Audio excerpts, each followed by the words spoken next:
Malacanang, hintayin nyo kami. Hindi kami maghihintay kay Torre. Kami ang hintayin nyo. 8 million Filipinos, 8 million Kingdom members. This is now a call for us to rise up. Ito ngayon ang magiging tema ng presko na ito. Sa buong Pilipinas, magkaisa tayo. At muli, nananawagan ako, we are withdrawing our support from this regime, this evil, lawless, corrupt regime of Bongbong Marcos. Magandang gabi sa inyong lahat, sa lahat po ng mga Kingdom citizens, sa lahat ng mga full-time miracle workers, at sa lahat ng mga tagasunod sa Kingdom Ministry, sa lahat ng ating mga kaibigan, ating mga supporters dito sa Pilipinas at sa buong mundo. Muli nagpapasalamat tayo at pinagkaloob ng ating dakilang Ama ang pagkakataong ito upang mag-isagawa na naman ang presscon. At malalaman natin ang plano ng mga kaaway natin. Hindi naman dapat kaaway kasi dapat silang taga-tupad ng batas pero hindi nila sinusunod. Betrayal of trust. Ito ang naging resulta, ito ang naging reason kung bakit ganito na lang ginigipit ang Kingdom of Jesus Christ. Kasi nung may kaso nga si Pastor at binuhay yung kaso, sinabi naman ni Pastor, haharapin niya yan. Balik-balik sinasabi ni Pastor, haharapin niya ang kaso na isinampa sa kanya, binuhay lang ito ha. Ang garantiya lang na wala talagang extraordinary rendition.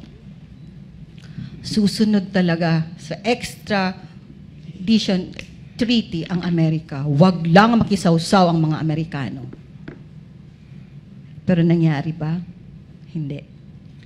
Walang garantiya. Kahit yung presidente natin, hindi pipirma. Hindi man lang magarantiya. Wala man lang tayong narinig sa presidente, sa DILG, sa DOJ, sa AFP, lalong-lalo na sa PNP. Wala. Bakit? Pag pipirma siya, anong sabi? Ma-offend ang Amerika. Ma-offend ang Amerikano. Mapapahiya siya sa mga puti. Yan ba ang klaseng presidente na nararapat na mamuno sa Pilipinas? Bakit hindi niya proteksyonan ang karapatan ng aming pinakamamahal na pastor, Pastor Apollo C. Quiboloy, na alam namin sa amin, wala talaga siyang kasalanan. Kaya haharapin niya yung kaso. Yun nga lang, makikialam itong Amerika. Pero itong presidente na ito, wala siyang pakialam sa mga mamamayang Pilipino. Hindi man lang in-honor ang constitutional rights ng aming pinakamamahal na pastor. Pilipino rin si pastor, pero wala siyang pakialam. Ang pinagsisilbihan niya, Amerikano. So matino pa ba ang presidenteng ito? That betrayal of trust will trigger us. But that is the reason why tonight, the whole of the Kingdom of Jesus Christ, I'm already calling lahat ng members, lahat ng supporters, lahat ng full-time miracle workers dito sa Pilipinas, lahat ng Kingdom leaders, nakikinig kayo ngayon, maghanda na kayo kasi dire-diretso na to. Tayo na ang pupunta sa Malacanang. Hindi natin sila hihintay na lulusubin tayo. Tayo ang lulusob. Tayo na. Hindi tayo aalis hanggat hindi bababa. Hindi ako nananawagan ng hair follicle drug test. Dahil alam na ng buong Pilipinas, na buong mundo kung anong kang klaseng tao. This time, Malacanang, hintayin nyo kami. Hindi kami maghihintay kay Torre. Kami ang hintayin nyo. 8 million Filipinos, 8 million Kingdom members.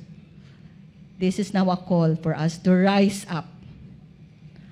At wala nang karapatang mamahala pa ang presidente ngayon. You don't have the right now, no? Kasi wala, hindi mo binigyan ng right ang aming pastor, wala ka na ring right na mamuno dito sa bansang Pilipinas. Binaboy mo ang karapatan ng aming pastor, binaboy mo ang Pilipino, isang Pilipino na nagmamahal sa ating bansa, binigay ang kanyang buhay, ibinigay ang resources ng kingdom para maging supporter nitong bansang ito. Pero anong ginawa nyo? Kaya itong nangyayari sa amin, June 10, lahat ng kaso na binuhay nyo, napatay na accusations, fabricated lies, galing sa'yo kasi wala nang nakatali ka na sa Amerika. Hindi Pilipino ang pinaglilingkuran ni Bongbong Marcos, ang Amerika. Kaya tayo mga Pilipino, panahon na. Nagluklok sa kanya, binigay namin ng resources ng kingdom, binigyan ka namin ng platform para merong papansin sa'yo. Dahil sa mainstream media noon, wala. Kasi nga mga corrupt kayo.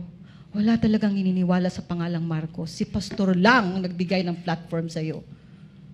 Pero ito, ganun nga. Ingrato ka. Wala eh. Hindi ka naman talaga totoong naglilingkod sa Pilipinas. At ngayon, ayan, pinagbili mo ang aming mahal na pastor sa Amerika. May timeline ka. Ngayon, may timeline ka na. Mula dito sa amin. Bakit? Okay, may mga pulis na. Ito yung mga pulis, palaging nandito. Palaging sumusugod. Ito ngayong gabi, ang dami na naming intel na natatanggap. Kayo ng mga pulis, mga law enforcers kayo, pero hindi nyo alam ang law. Because this government is already lawless. Mga pulis na dapat law enforcers, nagsabi na pupunta sila dito at hindi na sila susunod sa rule of law. Ang sinusunod nila, mga terorista na nga. Baliktad na ang mga pulis na ngayon ng terorista. So lulusob sila dito, tatapad na nila yung mga kingdom citizens dito sa loob ng compound. Lulusob daw sila na 3,000 sila, no? Ganun na kasama, ganun na kamasahol, ganun na talaga tayo binaboy, na ang pamahalan ito, always si Doc Lorraine sinasabi niya, he always look past all these officers and it always falls on the, I don't know, he's no longer president. Mr. Marcos, we are withdrawing our support from your presidency. Kaya, hahanda na kami. Sa pananawagan ko ito, alam na maririnig na ito ng lahat ng kingdom citizens dito sa Pilipinas at sa iba't ibang dako ng mundo. We are now withdrawing our support from you because of your betrayal of our beloved pastor, not only our beloved pastor, but the whole Philippines. Pinagbili mo na kami sa Amerikano ang pinaglilingkuran mo, doon ka. Lumayas ka dyan sa Malacanang. Bababa ka. This will be the night. Ito ang pabilo ng rebellion against sa pamahalaan, this lawless, evil regime of Bongbong Marcos Jr. So sa lahat ng mga Pilipino na may pagmamahal sa ating bansa, sa lahat ng mga kingdom citizens, sa lahat, sa Maisog, alam ko mananawagan din ang aming mga kasamahan dito. So hindi lang siya dapat ma-impeach. Kasi hindi naman talaga dapat ma-impeach. Bumaba ka na dyan. Bumaba ka na dyan. And the clock is ticking. You're running out of time. While there's still time, magbalot-balot ka na. This time around, alam ko maraming nananawagan. Pero ito ang pananawagan na pakinggan mo. Kasi pananawagan na ito, hindi lang ng mga Pilipino. Because there are watchers in heaven. Sagad na ang kasamaan mo. Sagad na ang pagpapahirap mo sa Pilipinas. This country is sick because of you. The healing will start only if you are gone from your office. You don't deserve that office. You don't deserve the Filipinos, who you do not even deserve our respect anymore. So ito ngayon ang magiging tema ng presko na ito. So buong Pilipinas, magkaisa tayo. At muli, nananawagan ako, we are withdrawing our support from this regime, this evil, lawless, corrupt regime of Bongbong Marcos.